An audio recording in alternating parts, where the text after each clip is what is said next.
Matheus, seja muito bem-vindo. Prazer enorme estar com você, né, mais uma vez. Espero que seja legal para você aqui também. Bom, não vou te enrolar muito, pegar muito seu tempo, porque eu sei que você gosta de falar. O pessoal já está no horário de almoço, então o pessoal quer te ouvir. Então, fica à vontade, pessoal. Depois da palestra do Matheus, tem uma surpresa super especial para vocês, que a gente vai mostrar aqui para vocês. Mas aproveitem antes aí o conteúdo, mandem perguntas. No final, a gente vai fazer algumas perguntas também para ele. Então, fiquem super à vontade para já ir colocando. A gente já vai selecionando. No final, a gente coloca aí na tela. Matheus, valeu, brigadão e fica à vontade. Maravilha, Diego. Cara, antes de mais nada, eu que agradeço. Para mim sempre é um prazer estar aqui com esse tipo de iniciativa, né, cara, de compartilhar conteúdo. Você sabe que isso é algo que está no DNA da Ciência Data, e para a gente é um prazer enorme poder estar contribuindo dentro de um assunto, Diego, que eu acho que é um assunto que vai ganhar muita força nos próximos anos, né? Que são dados e que é o Customer Analytics, né? Então, pessoal, eu acho que tem um negócio muito legal que eu quero falar para vocês. Hoje nós vamos começar o que eu quero chamar aqui de Data Lunch, tá? Deixa eu fazer a coisa certa aqui, senão o pessoal vai me matar no backstage aqui. Deixa eu pôr meus slides para vocês não me matarem. Pronto. Pessoal, bem-vindo ao seu Data Lunch. É isso que nós vamos fazer, né? Nós vamos almoçar com dados hoje aqui. Então, para quem tirou uma pausinha aí e quer consumir um pouco de conteúdo, estamos juntos aqui dentro do Customer Analytics Day. E eu quis trazer uma pauta que é interessante. Dados acionáveis. Talvez alguns de vocês que estão vendo a gente já ouviram falar disso, já tiveram um cheiro, ou pela primeira vez, Matheus, o que é isso? É de comer, aproveitando que nós estamos na hora do almoço aqui, é de dormir? Deixa eu te ajudar. Não está aparecendo o seu slide aqui. Coloca na aba do slide lá, só para a gente... Tá na aba tá na aba da sala, da transmissão. Abre o seu slide mesmo. Eu acho que o problema está no meu share screen aqui, cara, potencialmente. Deixa eu mudar o meu share. Boa. Deixa eu campear. Deixa eu dar um share na tela cheia. Porque eu sou antigo, baby cara. Boomers, né? Baby boomers, né, gente? Eu uso o PowerPoint ainda. Esse é o problema. O problema aí, ó. Você está falando de aba. Pronto, agora vocês vão ver. Garoto, aí, ó. Pronto. E você sabe que eu sou maldoso, né, Diego? Eu não usei o teu template. Olha lá. Não, mas tá certo. Menos um ponto. Valeu. Um abraço. Mas vamos lá. Vamos para o Data Lunch aqui. E aí, turma, o que é legal? Vamos pensar um pouco nisso aqui. E para a gente começar a conversa, deixa eu só situar. Matheus, quem é você? De onde você vem? Gente, seguinte. Como o Diego bem falou, eu sou cofundador e CEO da Sense Data. A Sense Data é a primeira plataforma de Customer Success Management e dados acionáveis na América Latina. Nós estamos aí há 5 anos nessa jornada, trabalhando dezenas de milhares de milhões de data points para os nossos clientes e apoiando os nossos clientes a melhorarem a jornada dos clientes deles. Hoje são mais de 150 clientes no Brasil, na América Latina. Temos orgulho de servirmos clientes aqui e regionalmente. São quase 3.500 usuários ativos toda semana utilizando a nossa plataforma. São mais de 10 milhões de clientes dos nossos clientes gerenciados pela nossa solução. Então, dados acionáveis é o nosso dia a dia. Temos aí vários reconhecimentos ao longo dessa trajetória. Mas isso é só para contextualizar quem está falando aqui, quem nós somos. Eu acho que o principal ponto que eu queria trazer aqui de brincadeira para vocês é o seguinte, pessoal, vamos pensar em 3 aplicações que estão no nosso dia a dia. LinkedIn, Netflix, Spotify. 3 soluções que a gente pode chamar de nativas digitais, com abrangência global, com dezenas de milhões de usuários. Essas soluções, essas plataformas digitais, geram todos os dias terabytes de dados e informações. E o que é mais interessante é esse conceito de dados acionáveis, eu vou tentar contextualizar ele em cima de como essas plataformas usam o dado. Porque toda vez que a gente fala de dados, a gente tem uma tendência muito grande a já pensar, puta, dados, cara. Então, eu estou pensando em dashboard, estou pensando em análise, ou estou pensando em alguma coisa preditiva, né? A gente tem muito dessa linha hoje. Eu estou pensando em algumas palavras da moda, como Big Data, como Machine Learning, como Deep Learning, como inteligência artificial, usando dados, né? E tudo isso faz sentido, tudo isso está dentro desse contexto, né? Mas esse conceito de dados acionáveis, ele é muito poderoso e é impressionante como ele é um conceito poderoso e simples, né? O Einstein dizia muito isso, né? Que o limite da inovação é a simplicidade, né? Ele buscava a fórmula simples que descrevesse o universo, né? Essa foi a grande busca dele, e é aí que ele construiu todas as teorias e o trabalho maravilhoso que ele teve em física. Mas dados acionáveis, em que momento você está sendo atingido por esse tipo de princípio? Quando o LinkedIn, por exemplo, te sugere uma vaga. Quando o Netflix diz que você potencialmente pode gostar de uma série porque você teve outras que você gostou anteriormente, que tem um ator, que tem um diretor, baseado no teu perfil. Ou quando o Spotify, que é um case que eu vou trazer em mais detalhes um pouco para frente, cria uma lista personalizada para que você escute música que tem a ver com o teu gosto musical e com as tuas preferências, e com isso você se engaje mais. Então, no final do dia, pessoal, dados acionáveis é sobre você conseguir tomar a ação certa no cliente correto, no momento mais adequado. Esse ponto é muito importante. Afinal de contas, pessoal, o contexto que nós estamos usando dados hoje está mudando. Antes a gente usava dado para contar história. Olha, o meu volume de vendas foi tanto no mês passado. O meu churn foi tanto. A aquisição de clientes foi tanta. Né? E isso continua válido, obviamente. Não é que a gente, para construir o futuro, a gente não necessariamente precisa destruir o passado. Né? Não é uma destruição, é uma evolução.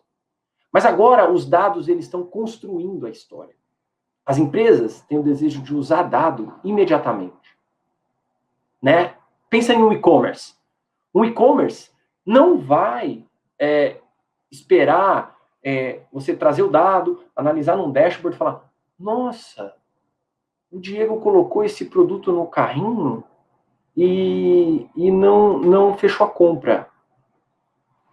Deixa eu fazer aqui um plano de ação para ver se ele consegue comprar. Você precisa agir na hora, muitas vezes em segundos, muitas vezes até no momento em que eu estou apresentando um comportamento que mostra que eu vou sair dessa venda. Né? Então, é importante a gente perceber que os dados eles agora vão fazer a história. Então, a gente sai de apenas dashboards e vai para insights. Agora, esses insights, eles não são nada se eles não forem acionáveis. Eu vou dar um exemplo, por exemplo, que a gente usa muito na indústria. A indústria tem um tipo de análise que ela faz com muita frequência da indústria para o varejo. Se chama RFV. Recência, frequência e valor. Recência, quando eu fiz a última compra. Frequência é qual a minha frequência média típica de compra. E valor é quanto, em média, eu compro. A gente está conseguindo hoje, com dados acionáveis, com esse conceito, trabalhar o RFV em escala, cliente a cliente.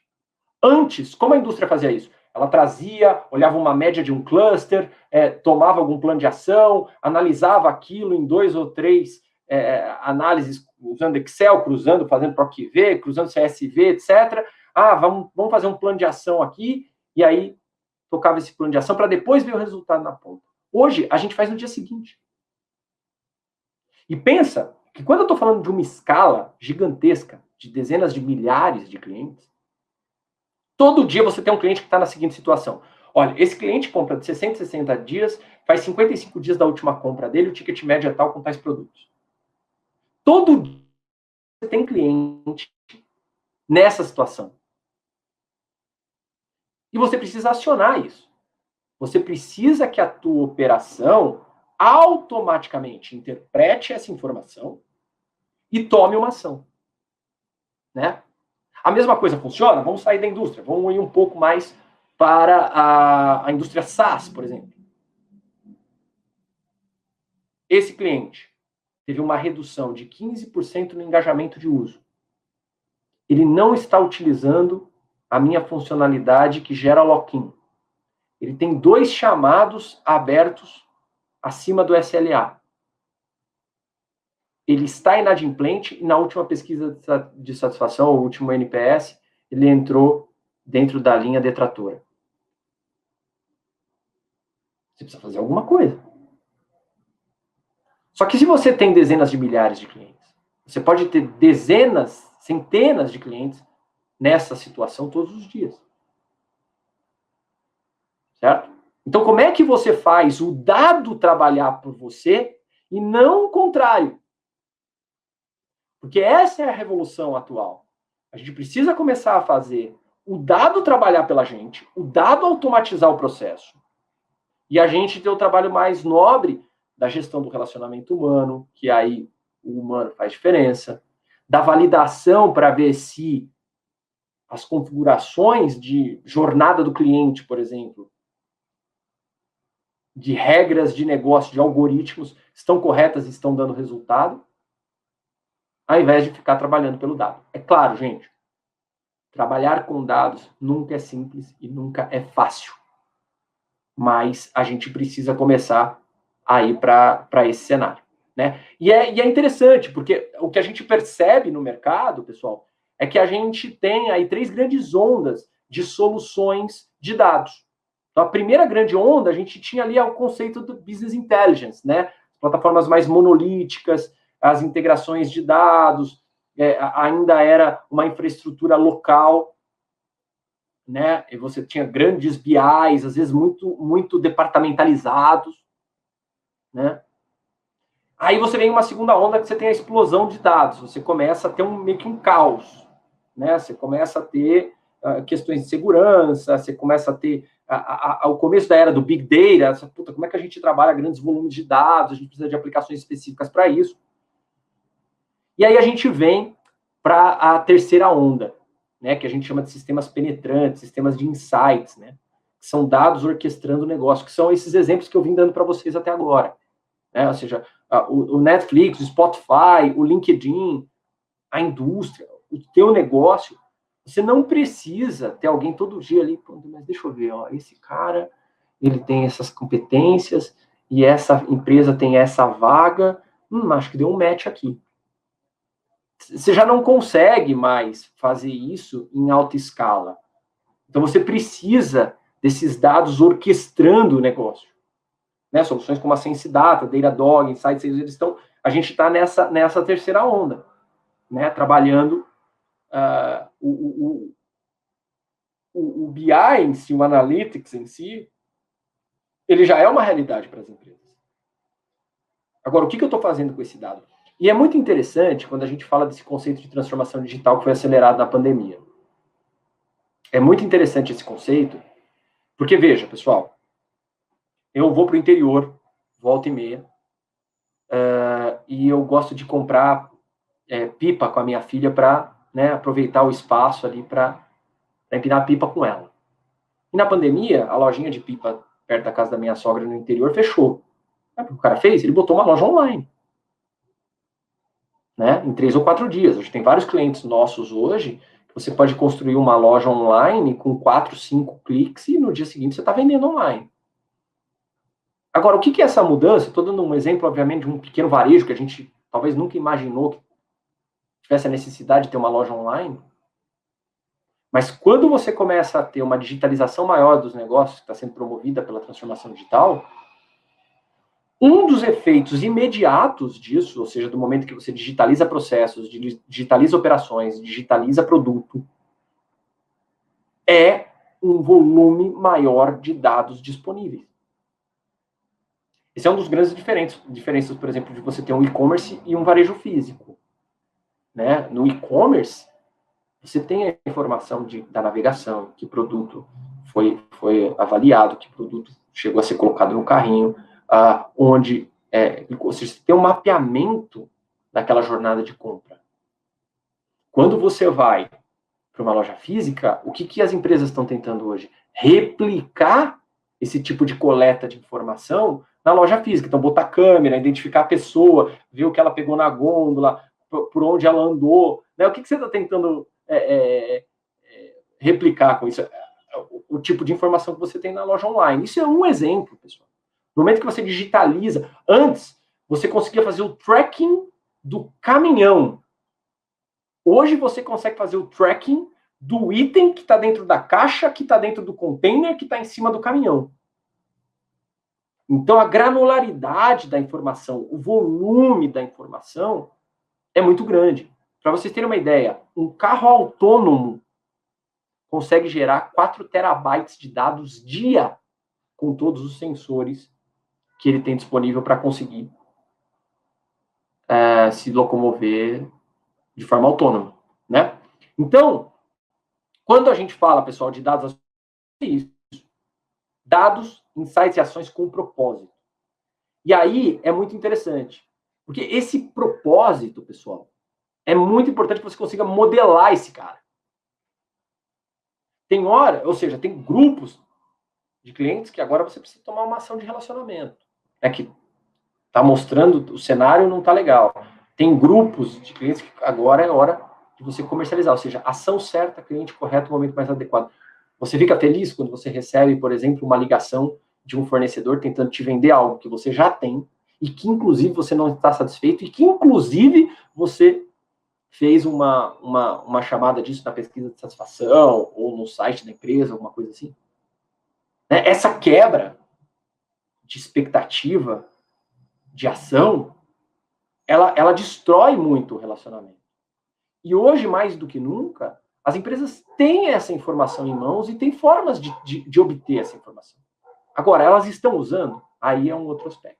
O que a gente percebe é que tem muito pouca gente usando dados para, de fato, operar o teu negócio. E isso é muito poderoso porque você começa a trazer elementos que até então eram grandes desafios. Então, por exemplo, unificação de dados era um desafio grande, mas hoje, cada vez mais as empresas estão buscando soluções nesse sentido. Antes era o Data Warehouse que servia só para o BI, agora é o Data Lake. O Data Lake serve para toda a organização. Certo? Mas tem muitas soluções, o próprio Sense Data, por exemplo, é uma solução que tem a capacidade de unificar dados, ela tem um ETL. Aí você vem para a análise. A análise, gente, ela continua sendo importante. Matheus, você está falando então que não usa mais dashboard? Não é isso. Lembra o que eu falei? Para construir o futuro, você não destrói o passado. É dali que você vai obter os indicadores corretos, quais são as métricas que fazem sentido, como elas devem variar, como elas variam no tempo, qual é a série temporal. Tem um trabalho a ser feito aqui. Certo? Um outro elemento que eu gosto muito de falar sobre isso, pessoal, segmentação dinâmica. Eu falei, ou seja, como é que você usa dados acionáveis para o sucesso do seu cliente? Olha que legal esse conceito, pessoal. O conceito de segmentação é um conceito clássico para a gestão de clientes. Vocês concordam comigo? Toda vez a gente está segmentando clientes, clusterizando clientes. O cliente que me paga mais, o cliente que... Mas, historicamente, o que a gente faz? A gente segmenta clientes pelo que ele é. Essa empresa é uma loja de conveniência em um posto de gasolina que fatura tanto, que foi fundado em tal data. Alguns desses dados não mudam muito. Uma loja de conveniência não vai virar uma loja de shopping. Perfeito. E, historicamente, a gente construiu as nossas segmentações, as nossas clusterizações, muito baseadas nesses dados, ou que a gente tinha ou que a gente enriquecia. Perfeito. Isso continua válido. De novo, não estamos abandonando o passado. Mas o que a gente tem agora com dados acionáveis e com mais informação disponível é: você pode segmentar o seu cliente pelo que ele é, mas mais ainda, por como ele está. Qual é o status atual dele? E esse status atual dele pode ser formado a partir de vários inputs de informação. Então, lembra o exemplo que eu dei. Por que aquele fornecedor está te ligando para vender um negócio que você não está feliz, ou um produto que você já tem? Porque ele não está usando a tua situação atual como cliente. Sabe o que ele potencialmente está usando? Ah, você tem potencial de comprar esse produto, então eu vou te ligar para vender. Se você está feliz, se você não está feliz, se você reclamou, se você não reclamou, se você está adimplente, se você não está adimplente. Nada disso é levado em consideração. Olha que ruim. E é isso que gera essas distorções. Então, nós temos a capacidade de fazer isso hoje. Você até fica se perguntando, não é possível. Vocês estão me ligando mesmo? Vocês não sabem. Não é? Então, esse aspecto é muito importante. Né? A orquestração da jornada. Isso é orquestrar a jornada do cliente. Né? Ou seja, para você levar o efeito uau, o efeito ahá, que a gente quer tanto na jornada do cliente, uma jornada limpa, fluida, você precisa orquestrar. Né? Você precisa demonstrar a ação correta no momento certo. E você precisa fazer isso em escala, porque o grande desafio hoje, pessoal, é que nós vivemos tempos exponenciais. Nós vivemos a era de milhões de clientes pagando dezenas ou centavos de real ou dólar. Então ficou muito mais difícil. Né? E como é que eu vendo mais e melhor num cenário como esse? Né? De novo, o teu propósito pode ser um propósito voltado ao comercial. Mas o que toda a área comercial quer? Eficiência comercial. Né? O Gartner disse que a maior preocupação dos CEOs no biênio 2021 era ganhar eficiência comercial. E é disso que nós estamos falando aqui, muito fortemente. Agora, pessoal, eu queria trazer alguns exemplos, eu acho que é legal a gente contextualizar. É uma brincadeira, né? Pessoal, para eu inserir dados na gestão do meu negócio, na orquestração do meu negócio, na gestão do sucesso do meu, eu preciso ter uma mentalidade voltada a dados. A gente chama isso de data mindset, certo? Então, eu vou contextualizar duas coisas aqui. Um dia eu estive numa grande empresa, 2% de retorno. Falei, tá. E a gente precisa dar um jeito de aumentar esse retorno, porque não é estatisticamente confiável. Mas para que você quer pesquisar o teu cliente? Ah, Matheus, eu quero pesquisar o meu cliente para gerar uma melhor satisfação para ele, entender como ele está. Perfeito. Então, o teu objetivo é entender como o seu cliente está, certo? Sim, para tomar uma ação correta, para criar projetos coerentes, estruturantes, para melhorar ainda mais essa experiência dele. Sim. Legal. Qual é o principal elemento de interação com o teu cliente? Ah, Matheus, a gente interage pouco com o cliente, a nossa central, o saque, nosso business não é muito voltado para isso, as pessoas não... Calma, eu não estou falando desse tipo de interação. Como é que o cliente interage com você? Qual é o principal elemento que o teu cliente interage com você? Ah, pedidos. Tá, ele pode fazer pedido no app? Pode. Legal. Ou seja, boa parte da experiência do teu cliente é gerada a partir da experiência com o pedido, certo? Certo, porque esse é um sucesso que eu entrego para ele. O valor que eu entrego para ele é comida em casa em 15 minutos. Perfeito. Quantos pedidos você tem por dia? Ah, eu tenho 600 mil pedidos por dia, Matheus. Olha que legal. Então você tem 600 mil interações com os seus clientes todos os dias, certo? Certo. E esses 600 mil pedidos, você concorda comigo que eles te trazem muita informação? Sim. O que você tem lá como data point? A cada pedido tem o seu valor, tem o tempo que demorou para entregar, a distância a qual o pedido foi feito do estabelecimento, o tipo de comida, quem foi o entregador, qual era a região, quem foi o estabelecimento, quem era o cliente. Ou seja, esses são alguns dos que eu estou colocando aqui no nosso exemplo, mas você pode ter N data points para cada pedido. E aí o cliente começou, já na fala dele, ele mesmo começou a perceber que ele está focando em um elemento que é uma mentalidade offline. Não estou dizendo que a gente não precisa ou não deva fazer pesquisa com o cliente. A gente tem que fazer. Mas em um business digital, Você começa a contrapor isso com uma série de outros data points que você tem e que estão totalmente relacionados ao que você quer construir. Perfeito? Um outro exemplo, pessoal, a gente já falou aqui hoje. Spotify. A baita plataforma global. Tem concorrentes, tem. Você pode gostar mais do Deezer, você pode gostar mais da Apple Music. Todos são grandes cases, né? Mas pegando o case do Spotify, olha qual era o desafio do Spotify. O Spotify tinha um cohort de clientes que estava apresentando um lifetime value menor. Ó, estão vendo? Análise cohort. É outra análise de dados. Tá vendo? Eu não sou contra a análise de dados. Lifetime value é um indicador. Estamos falando de dados. Certo? Esse cohort era um cohort de clientes que não tinham muito conhecimento musical. Eles entravam no Spotify, ouviam uma música, ouviam outra música, mas depois de um tempo eles começavam a ouvir o Spotify meio random e cancelavam, porque o cara falava, não vou assinar, escuto no gratuito mesmo, ou escuto rádio, porque eu estou usando Spotify que nem rádio e tal, porque ele não é aquele cara que são os cohorts iniciais.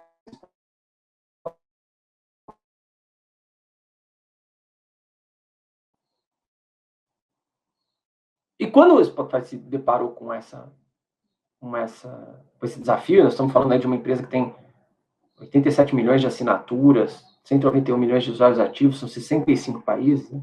Como é que você constrói uma estratégia de engajamento digital válida para 65 países, 65 culturas diferentes, para melhorar o desempenho, o lifetime value desse cohort que não conhece tanto música?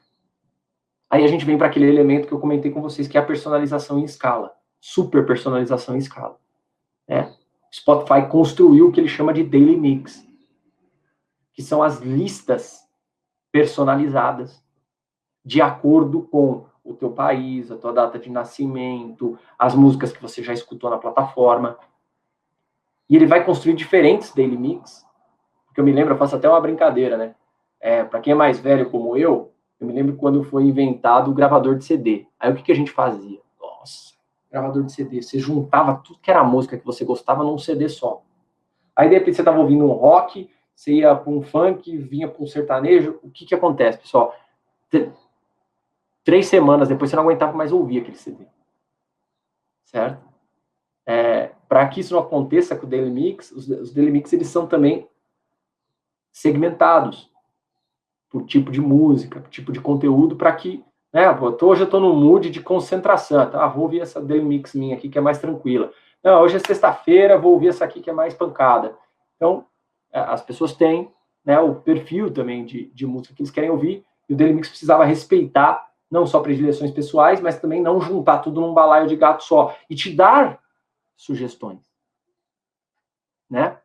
Porque dentro da experiência do cliente do Spotify, ele quer isso. Ó, eu estou te ajudando a descobrir novas músicas, porque você não é um cara que conhece tão bem, não busca pelo álbum, pelo nome da música, eu vou te guiando aqui. Pode acertar, pode errar, mas, sem dúvida, é uma grande estratégia de engajamento usando dados acionáveis dentro de uma plataforma de alta escala globalmente, né? Olha aqui um outro exemplo que eu já dei para vocês, né? Olha só. Ligações de telemarketing, cada vez mais pessoas bloqueando esse tipo de canal, né? E aí eu vou falar que é oportunidade contextual versus segmentação cadastral. Olha só, aquilo que a gente falou de segmentação dinâmica. Eu já dei esse exemplo aqui hoje. Ou seja, você quer, de novo, mudar o offline mindset para o data mindset. Você precisa usar mais dados. E não é sobre fazer mais, gente. É sobre fazer melhor. O que é melhor? Uma lista de 2 milhões de clientes, onde você vai ter 0,1% de conversão, ou uma lista de 300 mil clientes, onde você vai ter 10% de conversão. Se você monta uma estratégia de prospecção com 2 milhões de clientes, onde 0,1% vão converter, muito provavelmente, 99,9% dessa lista de 2 milhões, você fez uma oferta irrelevante para ele, ou seja, você gastou tempo dele, você fez spam. Isso é muito importante da gente estar atento, né? Então, se você está usando só cadastro do cliente para montar a estratégia de prospecção na base, de oferta de novos produtos, você corre um grande risco de errar. Você pode até converter, mas você muito provavelmente vai pegar clientes que já tem aquele produto, você vai pegar clientes que não estão legal com você naquele momento, a questão da oportunidade contextual. Ao invés disso, vamos usar cadastro de cliente? Claro que vamos, mas vamos usar consumo do produto, vamos usar status do cliente naquele momento, vamos usar inadimplência, vamos usar NPS, vamos usar Health Score. A gente pode usar outros indicadores para garantir que o sucesso do cliente ocorra. Então, de novo, gente, é uma questão de mudar a mentalidade para uma mentalidade factual baseada em dados. E usar isso para orquestrar o teu negócio. Né? Esse acho que é um pouco daquilo que eu queria trazer aqui hoje, né, pessoal? Eu não sei se eu estou no tempo aqui, eu acho que a gente tem um tempinho de perguntas aí no final, né? Acho que é chegado o momento. Estou deixando aqui os meus contatos, tá, pessoal? Para quem tem LinkedIn, aqui está o meu QR Code para a gente se conectar, para a gente continuar essa conversa aí. E vamos abrir, vamos conversar, vamos trocar experiências, trocar perguntas e conhecimentos aí sobre o que a gente falou um pouco aqui hoje. Estou no tempo ainda aqui, Diego? Tá super dentro, cara. Obrigado mais uma vez. O seu conteúdo é genial, muito bom mesmo. Acho que dá aquele puff na cabeça, assim, né? A gente repensar em como a gente está gerenciando o nosso negócio. E eu acho que CS é isso, né, Matheus? A gente olha para o negócio, né? Não é atendimento, não é vendas, não é. Putz, cara, a gente é onde está o core do negócio, né, Matheus? É aquilo que eu falo, Diego, é engraçado, cara, porque a gente vem estudando na Ciência Data muito o tema ESG, que é um tema que está pegando bastante agora. Né? E eu gosto muito desse tema, porque se você entende o ESG... O que é ESG antes? ESG são práticas que as empresas hoje têm que colocar dentro dos seus processos para trabalhar questões ambientais, o E é de environment, sociais, que é o S, e de governança. Legal. E o que é legal é que esse é um passo além do que a gente, um pouco tempo atrás, começou a ouvir muito nas empresas, que era chamado de responsabilidade social. Nós estamos indo além agora. Nós estamos falando de uma responsabilidade ambiental, social e de governança, mas no final do dia, o que é interessante do ESG, de fato, é que ele é uma transformação do capitalismo como a gente conhece. Então, não faz mais sentido, tanto para empresas, mas principalmente para o cliente. E o ESG, ele está muito associado ao cliente tendo voz, ao cliente, o consumidor empoderado. Certo? Não dá mais para você simplesmente abrir uma reunião de qualquer empresa e falar assim, pessoal, nós vamos fazer isso aqui porque o nosso objetivo é dar mais dinheiro para o acionista. No matter what. Esta frase, ela não engaja mais. Ela não engaja mais colaboradores, ela não engaja mais clientes. Com cliente. Boa. Entende? Boa, o ESG, ele vai nessa linha. E eu acho que Customer Success, Diego, ele está muito envolvido, Customer Centricity, tá? Para ser mais amplo, ele está muito alinhado com o ESG. Porque não dá mais para você ter uma relação perde-ganha com o teu cliente. Entendeu? Tem que ser uma relação ganha-ganha. Ah, não, ó, é assim mesmo, se quiser, queria, não quiser, vai embora. A gente está vendo o quanto isso está ferindo marcas e o quanto isso está construindo outras empresas que souberam exatamente surfar nessa onda. Total. E eu acho que é em tudo, né, Matheus? Desde o tratamento ali no front, como awareness, posicionamento, a gente impacta socialmente, na governança, eu acho que é bem interessante mesmo. Pessoal, Diego, vamos abrir aqui. Tem um outro ponto, só para finalizar. Nunca antes na história da humanidade, cultura foi tanto marca. A gente teve outro dia uma conversa interna dentro da Ciência Data, a gente tem um evento interno chamado SD Talks, onde a gente trouxe um CMO de mercado muito experimentado, muito experiente, que, aliás, é muito interessante, ele acabou de se aposentar, comprou um motorhome, pegou a esposa e está viajando o mundo. Olha que legal. E ele é conselheiro de algumas empresas, então ele faz as calls do motorhome, certo? conhecendo o mundo, mas se mantendo também dentro da dinâmica empresarial corporativa que ele sempre teve a vida toda e que ele gosta. Né? Então, ele não está se desligando completamente, mas está podendo fazer isso. Uma história muito incrível. E ele falou isso. Ele falou, cara, não adianta mais você colocar centenas de milhares de reais na propaganda do Jornal Nacional, que é o spot mais caro da televisão brasileira, e dentro de casa e as suas práticas com o cliente dizerem outra coisa. Não dá mais. Porque isso vai ser exposto em algum momento. Entendeu? Você não vai conseguir se esconder atrás apenas da propaganda bonitinha. Né? Você tem que parecer, mas você tem que ser também. Boa, animal. Matheus, vou abrir algumas perguntas aqui para você responder, pessoal. Aqui é só pergunta de 1 milhão, cara. Não tem nada com carinho, não. Pessoal, no final aqui do nosso Q&A aqui com o Matheus, a gente vai trazer um lançamento bem exclusivo para vocês, então fiquem aí, não percam. Aí essa pergunta aqui, ó, a primeira pergunta do Leandro, foi a pergunta que ficou também na minha cabeça na hora que você falou. Por que você não fez a pipa para sua filha ao invés de comprar online lá? Pô, Leandro, pergunta maravilhosa. Porque eu sou um péssimo pipeiro. Péssimo. Eu tive um professor que era um grande amigo meu, que era um excelente construtor de pipas, e eu só passei vergonha a minha vida inteira. Entendeu? E aí, cara, eu tive vergonha de passar vergonha na frente da minha filha, entendeu? E aí eu fui lá e comprei a pipa. Mas você tem razão. Didaticamente, como pai, eu deveria ter feito a pipa com ela. Acho que quando ela ficar mais grandinha, que ela já conseguir manusear ali cola, papel de pipa e tal, eu vou tentar de novo. Tá? E quem sabe, muito provavelmente, se ela for boa, se ela for um pouco boa, ela vai fazer pipa melhor do que eu. Mas eu comprei por causa disso. Ela vai aprender no YouTube, Matheus, na real. Ah, certeza. Bom, pergunta da Larissa aqui, ó. Como que inicia tudo isso que você falou do zero? Então não tem nada na empresa, a gente está olhando para nada. Da onde que a gente sai? O que a gente começa a fazer? Larissa, essa é uma pergunta muito comum. Né? E o que eu diria para você é o seguinte. Eu usaria muito o conceito do startup enxuta e o conceito que, para mim, é o cerne da inovação moderna. Todo mundo quer o Tesla. Então, quando eu dou alguns exemplos aqui, quando eu falo da própria plataforma SenseData, eu falo, pô, cara, que legal, eu queria ter isso. Mas, cara, começa com o patinete. Porque no final do dia, você quer ir do ponto A ao ponto B. O patinete te leva do ponto A ao ponto B.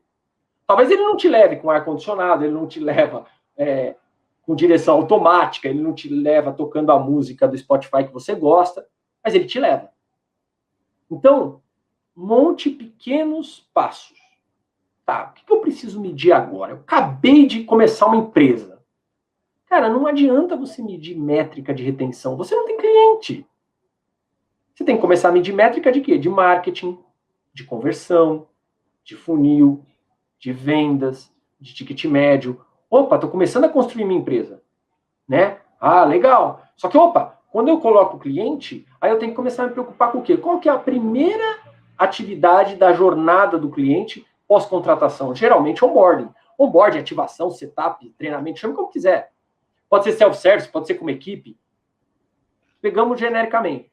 Aí você começa... Ou seja, vai dando small steps, mas ontem até, Diego, foi bem legal, bem legal. No SD Talks de ontem, quem teve presente foi o Gui Lopes. Você conhece tão bem, cofundador da Resultados Digitais, durante muito tempo, head de Customer Success lá, e ele nos deu o prazer de compartilhar um pouco da história dele.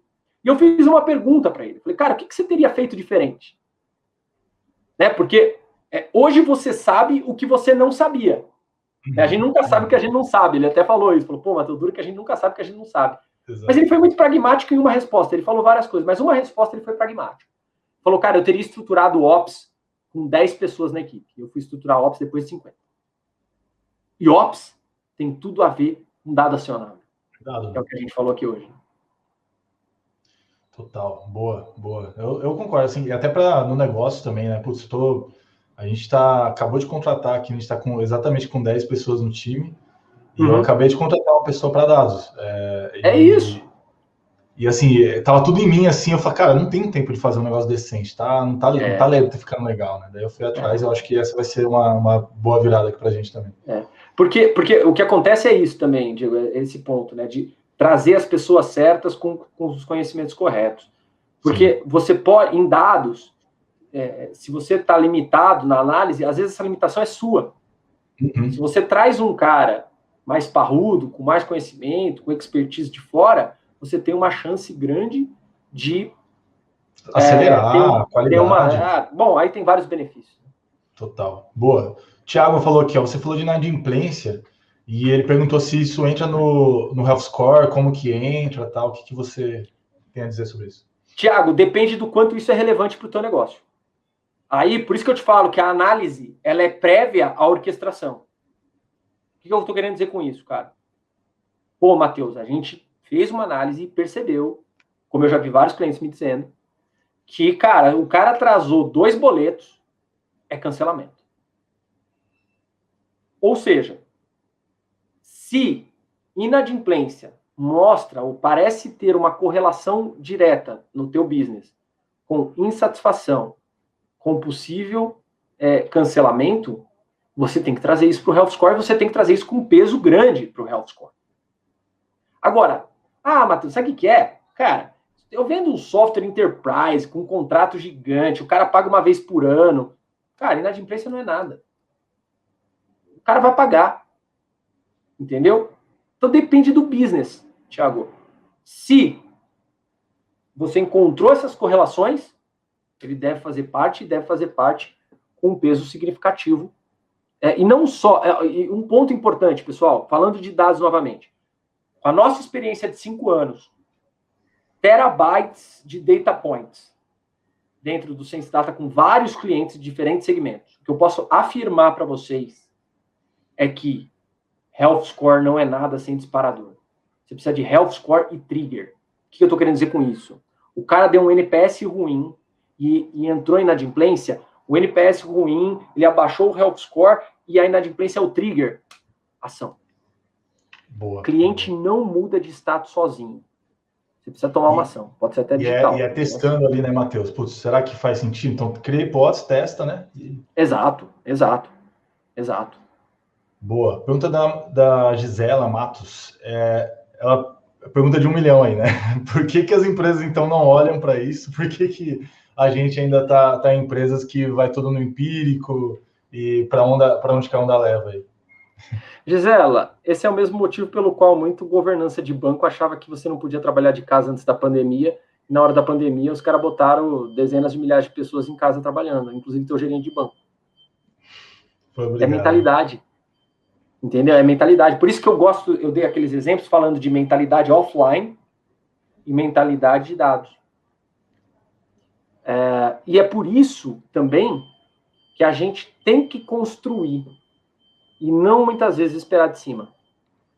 A gente fica, não, mas a liderança tem que fazer, eles não percebem e tal. Constrói, faz um pequeno case, mostra para eles que tem relevância. A coisa vai começar a fazer sentido. Boa. Bom, pergunta legal aqui, ó, da Luanda. Como você vê a estrutura de uma equipe ou empresa para conseguir tomar decisões e mudar a estratégia para se aproveitar da clusterização por estado do cliente para orquestrar a jornada do real time? Eu acho que não só estado, mas para começar a definir algumas segmentações, né? Como que você entende essa estrutura? Luanda, aí eu acho que tem mais do que uma estrutura. Olha que legal, né? Eu vou usar a sua pergunta como uma descrição, definição. A tua pergunta define o que é Customer Success. Customer Success é um conjunto de práticas, processos, estrutura, pessoas preparadas, tecnologia, dados, com o objetivo de orquestrar a jornada do cliente real-time e proativo. Então, de fato, e de novo, como a gente respondeu a primeira pergunta, você não precisa começar com um exército, você não precisa começar com toda a tecnologia em place, você não precisa começar com tudo pronto, mas você precisa começar. Né? O ponto é esse. Tem benefício? Tem, e tem muito. Passou do tempo, e logo, vocês vão estar vendo aí, porque o Diego está envolvido nisso também, que a gente não tinha case de PS no Brasil. A gente tem muito. Já está no passado já, né, Matheus? E cada vez mais com resultado. Essa história que eu e o Diego a gente ouvia muito no começo, que era, mas não sei se dá certo e tal, isso já passou. Já passou aqui e já passou na gringa. Agora como é que a gente faz bem feito, como é que a gente ganha escala, como é que a gente inova. Essa é a discussão hoje. Né? Isso não quer dizer, Matheus, mas eu nem comecei. Não quer dizer, ninguém está criticando isso. Mas a gente está em um outro momento já. Boa. E é isso, é o que a gente falava lá no começo, e eu acho que serve para esse evento também, né, Matheus? Quem está aqui já tá à frente, né? Tem gente que nem no evento gratuito a galera aparece, né? Então acho que já é um ótimo início. Bom, última pergunta aqui, ó, do Luiz Santos. É correto dizer que quanto mais dados, melhor? Ou eu posso direcionar meus estudos, análise em um único assunto ou fonte de dados e assim direcionar também os insights. Então, acho que ele está falando um pouco mais pessoal ali dele, né, da carreira dele, como ele estuda isso. Então, se você puder dar dessa mentoria gratuita. Cara, o Luiz é nosso cliente. Grande Luiz. Legal. Estamos começando a jornada com ele ali. É um cara de dados. E, Luiz, eu sempre digo uma coisa, né? Todo mundo me pergunta assim, Matheus, eu tenho que usar todos os dados? E eu sempre falo, não, cara, use os dados que são relevantes, que geram impacto. É um pouco da pergunta anterior, né? Do tipo, mas eu vou usar a inadimplência ou não? É esse estudo. Porque você pode chegar à conclusão que inadimplência é irrelevante para você. Eu vou dizer um negócio aqui. Você sabe que eu gosto de falar a verdade. Eu vou falar a verdade. Tá. Gente, Sense Data deve ter centena de milhares de respostas de NPS. Não tem correlação entre NPS e churn. Não tem. Não tem, porque a pergunta não é você cancelaria. Exato. A pergunta tem gente que... Cara, os caras são bons, mas não serve para mim. Eu tô cancelando, exato. Mas não significa que eu não digo que não serve para você. Vocês entenderam? E é uma parada brasileira isso aí, Matheus. A galera não usa NPS para isso na gringa. Não usa, não usa. Diego, exemplo. Cara, CS Academy é excelente, mas o cara quer fazer uma carreira de contador. Para ele não serve. Isso não significa que se a irmã dele quer trabalhar com CSCX, ele vai dizer, não, mas vai lá, eu indico a CS Academy. Você entendeu? É isso. E a pergunta é essa. Ela não é assim, o contador, você faria CS Academy? Aí ele vai responder, não, de 0 a 10. Não, 0. Por quê? Porque para mim, a carreira que eu quero seguir não é essa. Exato. Né? Eu gosto dessa frase aí do Ulisses. Cliente feliz, isso, cliente feliz também cancela. É por isso que a gente sempre fala, Customer Success não é sobre deixar o cliente feliz, não é sobre mimar o cliente, não é sobre fazer tudo que o cliente quer, né? Acima de tudo é profissionalismo. Exato. E tem até o caso, Matheus, nesse sentido, que assim, tem plataforma, falando de tecnologia, né?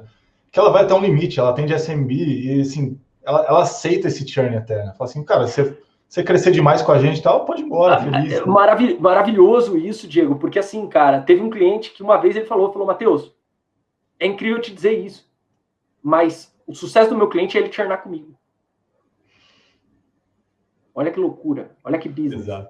Imagina a escola. Mas ele ter essa consciência é o primeiro passo para ele desenhar um CS correto.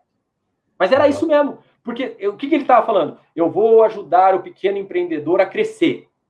E quando ele crescer, o meu software não serve mais para ele. Exatamente. Violento. Na década de 90, a gente tomava Skol e Brahma. Hoje em dia, todo mundo é só Heineken para cima, né? Quer tomar... Dona Ambev está ganhando muito dinheiro com isso. Tá, bastante. Tá comprando um monte de marca premium aí. Exatamente. Matheus, passou muito rápido, mas queria te agradecer demais mais uma vez pela parceria. Obrigado pelo patrocínio, inclusive. É um prazer. Tenho certeza que a gente vai continuar mudando o mercado, né? De mãos dadas, aí eu acho que a CS Academy e a Sense Data tem esse dever. A gente está só no começo, o mercado tá começando, é um bebê ainda, e eu tenho certeza que as pessoas, né, os profissionais vão cada vez mais ficar mais maduros, a sua plataforma também, tenho certeza que o time de desenvolvimento tá 1000 por hora lá para entregar mais sucesso para o cliente de vocês, e aqui do nosso lado também para a gente levar conteúdo. Então, valeu demais, espero aí, acho que mês que vem a gente já se encontra de novo, tem mais evento aí, então fiquem ligados. E é isso, valeu, se tiver alguma última mensagem para passar ao pessoal aí, fica à vontade. Não, Diego, só agradecer, cara, as tuas palavras são as minhas palavras, eu não poderia concordar mais. E um último passo, ESG, galera. Estudem isso, fiquem atentos nisso, porque Customer Success, Customer Centricity tem tudo a ver com isso, e esse é a maior trend de negócios global hoje. Tem casa de investimento criando fundo ESG, tem empresa que está investindo só se o cara tiver esse nível de governança, e não é só, a governança ela está hoje ao redor de muitas coisas, e é bem interessante a gente se atentar para esse tema aí. Boa, vou escrever um artigo no nosso blog e promessa aqui pra gente. Boa. Valeu, Matheus. Abração, cara. Até mais. Valeu, gente. Um abraço.